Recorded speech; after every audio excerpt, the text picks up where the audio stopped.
দিনাজপুর জেলার বীরগঞ্জ উপজেলার শেষ সীমানা এবং কাহারোল উপজেলার শুরুতে কাঁঠালবাড়ি নামক স্থানে পুনর্ভবা নদী খননকৃত লক্ষ লক্ষ ঘনফুট মাটি ও বালু বিগত ৩৫ থেকে ৪০ দিন যাবৎ অবৈধভাবে কেটে নিয়ে যাচ্ছে একটি সিন্ডিকেট।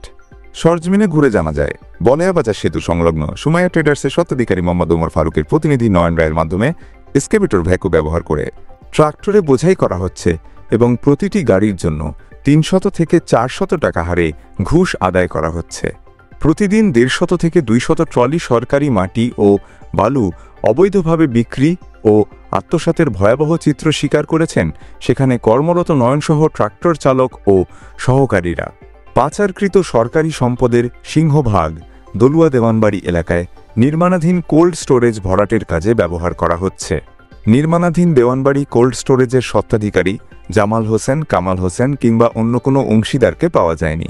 তবে কাজের তদারকির দায়িত্বে থাকা আহসানুল হাবিব জানান, তারা প্রতি ট্রলি মাটি ও বালু ৭০০ টাকা হিসেবে স্থানীয় লাবু ও আরিফের নিকট থেকে ক্রয় করেছেন। এগুলো বৈধ নাকি অবৈধ তা তাদের জানা নেই। মুঠোফোনে কথা হলে একই বক্তব্য দেন কামাল হোসেন। তিনি বলেন, আমরা টাকা দিয়ে মাটি ও বালু কিনে ভরাট করছি। প্রকাশ্য দিবালোকে এভাবে সরকারি লক্ষ লক্ষ টাকার মাটি ও বালু কেটে আত্মসাতের মূল হোতা মোহাম্মদ ওমর ফারুককে জিজ্ঞাসা করা হলে তিনি বলেন, আমি একা নই, কাহারোল উপজেলা বিএনপি-এর বড় বড় নেতারা এই কাজের সাথে জড়িত। তিনি আরও জানান, আমার নামে আওয়ামী লীগ সরকার আমলে নিলামে ২৮ নম্বর লট ইজারা নিয়েছিলাম। যথাসময়ে মাটি ও বালু অপসারণ করতে পারিনি। পরবর্তীতে আমরা সবাই মিলেমিশে ভাগাভাগি করে এই কাজ চালাচ্ছি।